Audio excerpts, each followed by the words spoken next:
ఆహారం పంచుకున్న రాజు. ఒకప్పుడు రాజవీర్ అనే రాజు ఉండేవాడు. అతను ఒక పెద్ద అందమైన రాజ్యంలో నివసించేవాడు. రాజభవనంలో ప్రతిరోజూ ఎన్నో రకాల రుచికరమైన వంటకాలు తయారయ్యేవి. అన్నం, పండ్లు, మిఠాయిలు, రొట్టెలతో రాజభవనం నిండిపోయి ఉండేది. కాని రాజభవనం బయట ఉన్న పేద ప్రజలకు తినడానికి సరిపడా ఆహారం కూడా దొరకేది కాదు. ఒక సంవత్సరం వర్షాలు చాలా తక్కువగా పడ్డాయి. నదులు ఎండిపోయాయి. పంటలు పండలేదు. గ్రామాల్లో ప్రజలు ఆకలితో బాధపడసాగారు. అయినా రాజభవనంలో మాత్రం ప్రతిరోజూ చాలా ఆహారం వృధా అవుతూనే ఉండేది. ఒక సాయంత్రం భోజనం చేసిన తర్వాత రాజు రాజభవనం బాల్కనీలో నడుస్తూ బయట చూశాడు.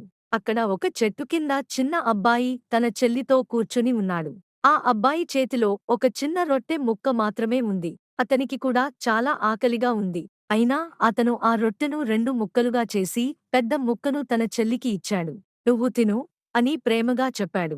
ఆ చిన్న అమ్మాయి ఆనందంగా నవ్వింది. ఇది చూసిన రాజు చాలా ఆలోచనలో పడ్డాడు.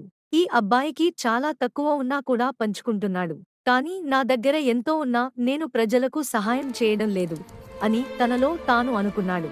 ఆ రాత్రి రాజుకు నిద్ర పట్టలేదు. మరుసటి రోజు ఉదయం రాజు తన మంత్రులను పిలిచాడు. "ఈ రోజు నుంచి నా రాజ్యంలో ఎవ్వరూ ఆకలితో నిద్రపోకూడదు" అని చెప్పాడు.